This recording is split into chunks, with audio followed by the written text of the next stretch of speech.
são suas expectativas em relação ao Brasil? O que você espera do país? Eu esperaria que tivesse alguma mudança no governo. Sei lá o que eu espero do país. A gente fala muito do Brasil, de governo, de melhorias, mas a gente tem que se melhorar antes de mais nada. E você faz a sua parte para o Brasil melhorar? O que você faz? Com certeza. Eu tento ser um cidadão íntegro. E o que você faz para que isso aconteça? Eu não faço nada, sinceramente, né? Olá, seja bem-vindo ao Revista FEComércio, este espaço de discussão e debates sobre o Brasil e os brasileiros. Desde o histórico mês de junho de 2013, as ruas deste país resolveram falar e se manifestar por um país melhor, um direito garantido a cada cidadão brasileiro. Mas, por outro lado, o que cada um de nós, como dever, está fazendo para ter a cidadania plena e justa? Não é novidade que sociedades civilizadas e desenvolvidas no mundo são plenas de direitos aos cidadãos. Mas, igualmente, esses mesmos cidadãos são comprometidos com os deveres de cada um com o país. Por isso, fomos às ruas para perguntar: o que você espera de seu país? E também, o que você faz para que isso aconteça? Para entender melhor a percepção entre direito e dever no Brasil, nós convidamos o antropólogo Roberto da Mata. Professor, seja bem-vindo. Obrigado, Piotr. O senhor considera que hoje dever e direito têm pesos diferentes na concepção do brasileiro, na cidadania do brasileiro, na relação dele com o país e a sociedade? Eu acho que a gente está começando a descobrir, né, sobretudo depois das manifestações, mas mesmo até antes, né, que todo direito implica num dever. E todo dever, eventualmente, se constitui num direito. Né? Não precisa ser escrito, não estou falando aqui de coisas contratuais, quando você vai ao cartório, etc. Mas acho que o mais claro, uma espécie de eu às vezes chamo para mim mesmo, um surto de igualitarismo. Né? Ou seja, é uma demanda que a sociedade quer em relação a uma coisa que me parece muito óbvia, que são os deveres, por exemplo, do Estado para com a sociedade que sustenta esse Estado. E ninguém aguenta mais pegar jornal para ver salário de servente de cafezinho na Câmara que ganha mais do que eu, que sou professor há 60 anos. Né? Mas então há uma espécie de uma descoberta, né, de que a gente pode atuar de maneira mais profunda, de maneira mais eficaz, de maneira mais clara, mais visível, mais bombástica, que é se reunindo, né? Você tem a internet e tal, e, obviamente, é uma maneira de você colocar lá o cartazinho que outro dia li, né? Vendo fotografia assim, estamos mudando o Brasil, não se assustem, que realmente é uma mudança. Não é? Você pedir direitos ao Estado e eventualmente recebê-los ou não é uma coisa, uma outra é você começar a cobrar também deveres do Estado. Se você está cobrando do Estado, você está implicitamente cobrando também da sociedade. E já faz um bocado, né? A sociedade faz um bocado porque a gente paga imposto que não acaba mais, né? Quando as manifestações ocorreram, a principal pergunta que se tinha é se aquilo iria resultar numa mudança conceitual da sociedade brasileira, da relação dela com o Estado do cidadão que paga imposto e daquele brasileiro que está na condição de governante para com os demais. Mas eu tinha uma percepção que ir à rua se manifestar no coletivo era mais fácil do que mudar a forma como cada um fazia no dia a dia.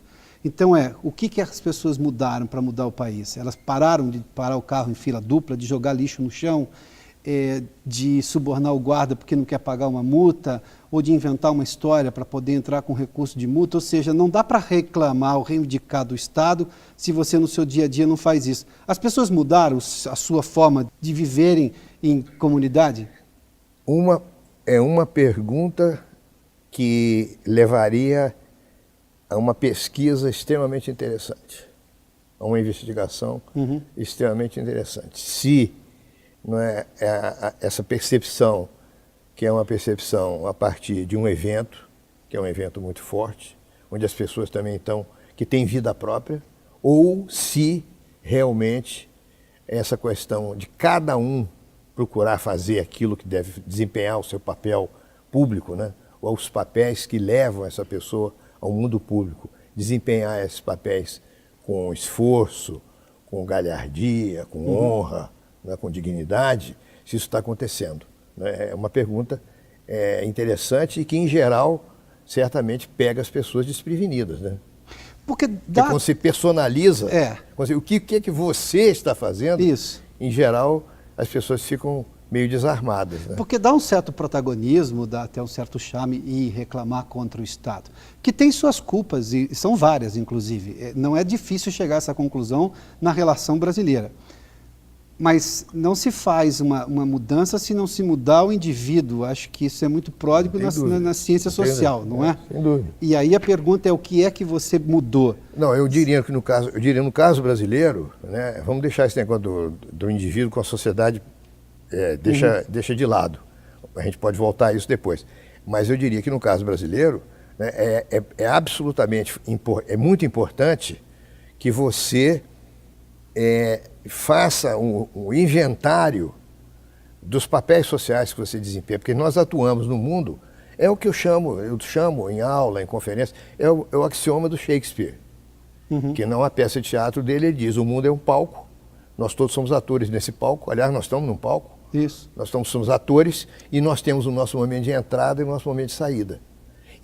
Aí eu acrescento, eu como sociólogo acrescento, e mais, nós não fizemos a peça. Você não inventou o Brasil, nem eu. Nós nascemos no Brasil. E nós não escolhemos entrar na família que você entrou e na família que eu entrei. Por isso, os mais velhos e os que têm mais responsabilidade, sobretudo aqueles que trabalham com opinião pública, como é o seu caso, que é um profissional da opinião pública, até certo ponto, eu também sou um profissional da opinião pública, eu sou um professor universitário, eu também sou um homem público, nós temos uma imensa responsabilidade. Mas é difícil, numa sociedade que nunca se pensou através das responsabilidades individuais, que é a sua pergunta, é muito difícil para nós, que é uma sociedade que sofre do que eu chamo de estado-mania, estado-latria, estado-patia, que aliás é um mal latino-americano, porque nós não queremos mudar, nós recusamos a discussão da mudança na sociedade, então nós queremos um Estado que mude para nós aquilo que é desagradável mudar. Aí quando você vê uma pessoa jogando lixo no chão, você não reclama com ele ou ela que jogou o lixo, você reclama da falta do guarda, que deveria estar ali naquele momento para prender essa pessoa. É verdade. Não é? Eu estou esperando que alguém vá corrigir e não esperar que a pessoa não jogue o lixo. A nossa reclamação é essa. Devia ter uma lei que impedisse. Não, existe uma lei contra cigarro. Por exemplo, celular em teatro e cinema. Até os atores, antes de começar as suas peças, falam, mas aparece o celular. Aí o que você faz? Quer dizer, como é a única maneira de você internalizar nas pessoas, quer dizer, colocar dentro das pessoas essas regras que levariam a uma sociedade mais igualitária e mais consciente dos seus deveres, é justamente mostrando para as pessoas que elas desempenham papéis sociais. Elas têm um aspecto, quer elas queiram ou não, elas são importantes porque elas frequentam e constroem espaços que são espaços públicos. E, portanto, elas são também parte de uma moralidade que é a moralidade coletiva, né? Porque construir um espaço público é contribuir para a moralidade de um lugar, moralidade nesse sentido sociológico, né? É contribuir para o bem-estar de todo mundo que frequenta aquele espaço público, né? E tem vários exemplos aqui que a gente pode dar. Aliás, professor, os depoimentos que nós vimos logo na abertura do programa fazem parte de uma reportagem maior sobre o que se espera e o que se faz pelo Brasil. Nós ouvimos a opinião das pessoas em diferentes lugares de São Paulo e de alguns comerciantes também. Nós vamos acompanhar a íntegra dessa reportagem. Quais são suas expectativas em relação ao Brasil? O que você espera do país? Muita coisa precisaria ser redefinida a partir de novas ideias, assim. A gente sempre espera mais do que pode se fazer, né? Mas eu acho que a questão da justiça, se fosse um pouquinho mais justo, acho que já seria muito melhor. Tem menos corrupção para a gente poder podendo abrir o próprio negócio, menos burocracia mesmo. Eu acho que tem que ter um incentivo, né? Isso que falta pra gente. Como empresária e de pequena empresa, eu acho que o ponto principal é uma mudança na legislação tributária. Muitas vezes eu percebo que a gente deixa de crescer, de evoluir por conta disso. Eu espero um futuro que valorize mais a criatividade do brasileiro. Eu acho que o Brasil tem esse potencial da economia criativa que é muito forte. Eu acho que o jeitinho brasileiro fez com que a gente se aprendesse a se virar de várias formas, né?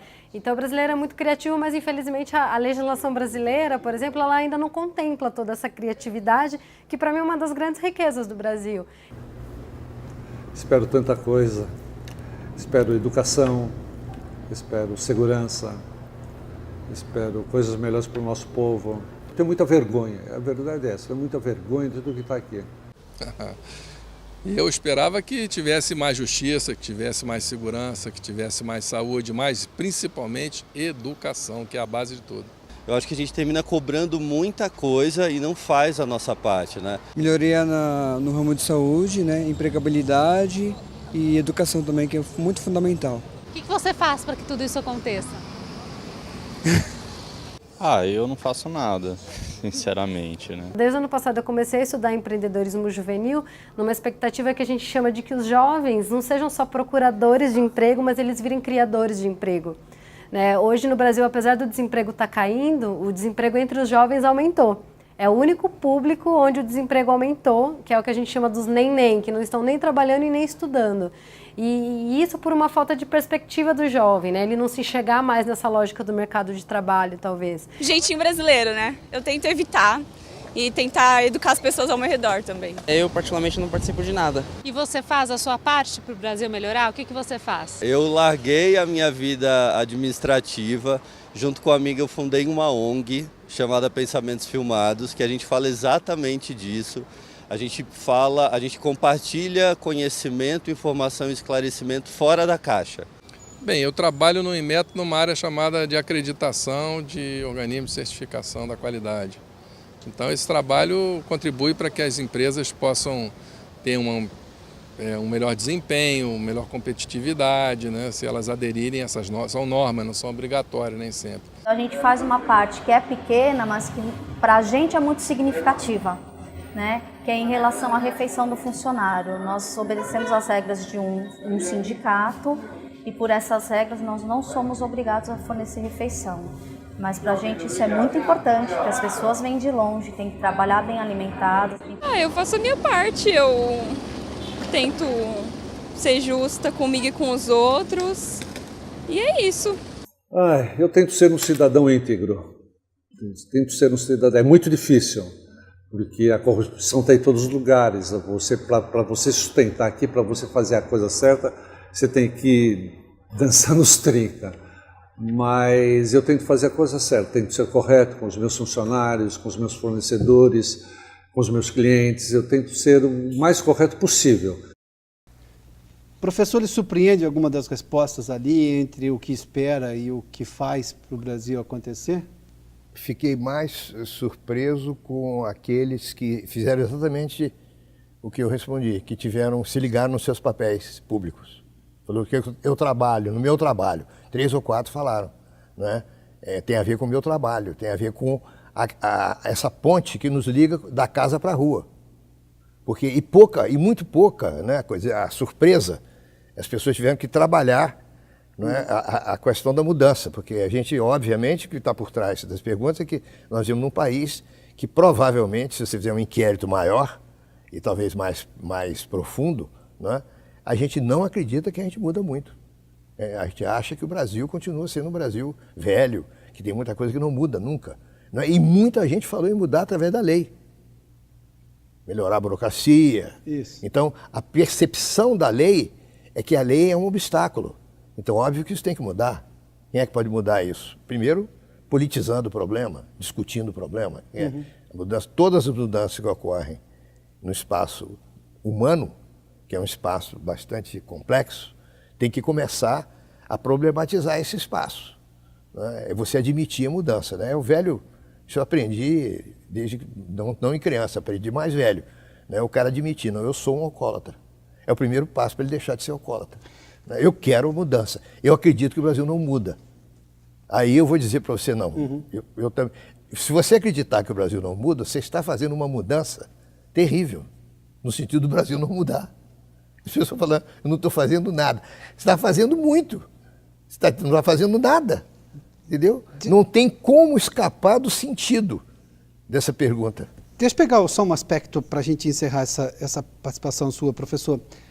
Brasileiros têm problema em fazer meia-culpa, seja o presidente da República, o governador, o deputado federal, o senador, o prefeito, o vereador, ou o brasileiro, o eleitor que está desse lado, perceber, eu errei e vou corrigir. Há um problema de se perceber errado para se corrigir, porque é grandioso. Notar-se errado e corrigir é uma evolução da espécie humana, né?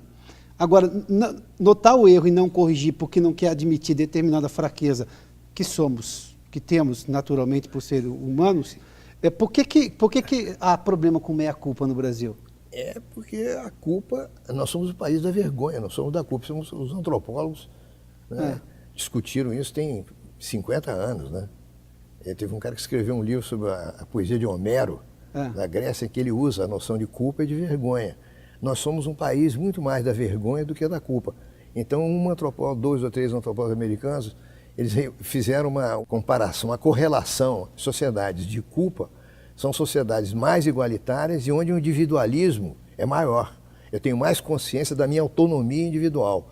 Logo, quando eu erro, mesmo que ninguém saiba, eu confesso, que é o que acontece no velho calvinismo, né, que colonizou parte da Europa e construiu parte da ideologia americana. Né? Da Europa e dos Estados Unidos desenvolvidos. Da cultura americana. Né?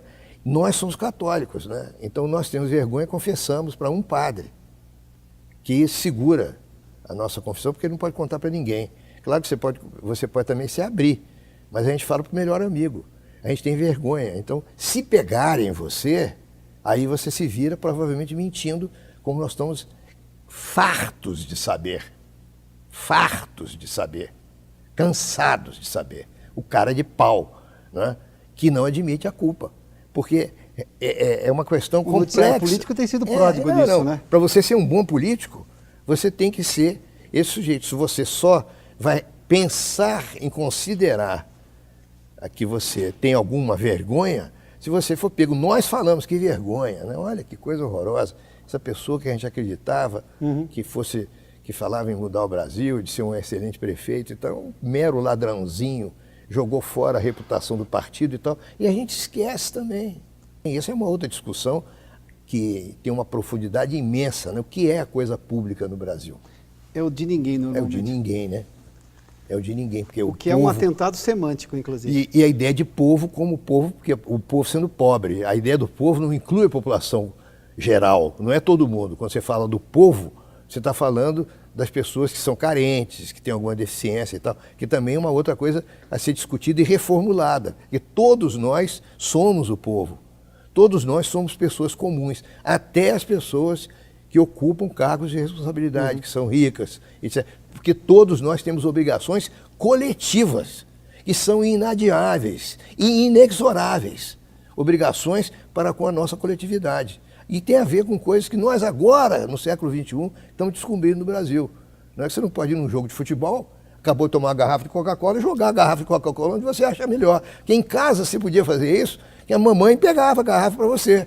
O empregado depois, amanhã o Zé Francisco vai varrer o quintal. A senzala fazia isso. A senzala fazia.